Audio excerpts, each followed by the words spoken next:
3 miles west of Gilbert, where this house used to be. You'd probably like to know a little bit more about me and my story of our house. Well, for starters, my husband and I moved here from Indiana. It's been our goal that we earn enough money to buy a farm, and we heard that the soil here in Iowa is very fertile. I know that my gardens are growing very well here. Like I said, my husband works in the mines, and we've come to find that mining is not an old person's job. In fact, it's very hard work crawling on your belly under the soil, chipping away at the coal. In fact, just the other day I heard some ladies talking about an accident that happened last week. One of the poles that was holding up the soil fell on this young man's head. It didn't kill him, but he'll never be the same. My husband never tells me about the dangers of working in the mines because he doesn't want me to worry. But enough about us. You're here to hear what this house has to say, and it does have a story. It's called a tar paper shack, and the reason for this is because the siding is a mixture between tar paper weight and shingles. To get to the second floor, you have to crawl up a ladder, and up there is where I dry my herbs and flowers, and also where we store our trunks that we used when we moved here. The house is heated by a coal stove, and every morning I clean up the stove and pitch the slag out the back door. When we need to, we can go to the general store here in Zenersville, and that's where we can buy all of our staples.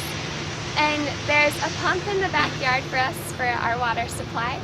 You don't have to worry about your water here in Zenersville because there's the creek, and water's always seeping into the mines, so much that we have windmills that pump the water out of the mines so that the miners can work.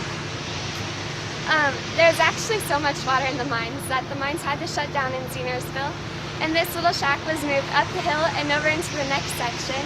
Lester and Ethel Martin and their daughter Charlotte lived in the house at the time. You may have met their daughter Marilyn Bree, but when they lived in the house, there wasn't any indoor plumbing and there wasn't even a well on the property. So Lester had to walk to his oldest son's house carrying a bucket for the water and kerosene for the lamps. If you ask Marilyn, she'll tell you how nice her grandmother always had this place fixed up and how good her potato soup was. Nothing really changed much until the 1940s when Lester and Ethel moved and sold this house to a man named Fred Rinch. Fred moved this house to Gilbert and on 2nd Street, where it's been ever since. Fred was a Gilbert school bus driver, and he was also earned a living as a painter and a wallpaper hanger. During the time that Fred lived here, he really spruced the place up. It got indoor plumbing, electricity, and even a telephone. Gilbert was not the same kind of community as Zenersville was. In fact, they were very different. Gilbert's government was a mayor and a city council, and Zenersville's government had the Jackson Township Trustees, which meant that Gilbert had a lot more laws than Zenersville did. For example, in Gilbert, you couldn't ride your bike on sidewalks, and you couldn't ride your horse and buggy too fast down Main Street. Well, Zenersville didn't have sidewalks, and they also didn't have a Main Street. Also, Gilbert wasn't a mining community like Zenersville. Gilbert was a farming community. So the farmers would come into town to do business, and sometimes you'd also see them herding their cattle down Main Street to be loaded up onto one of the many trains that came through Gilbert. If Zenersville would have gotten the train tracks, this house would still probably be in Zenersville today. But since Gilbert got the tracks, the Gilbert community grew, and Zenersville kind of disappeared into the trees.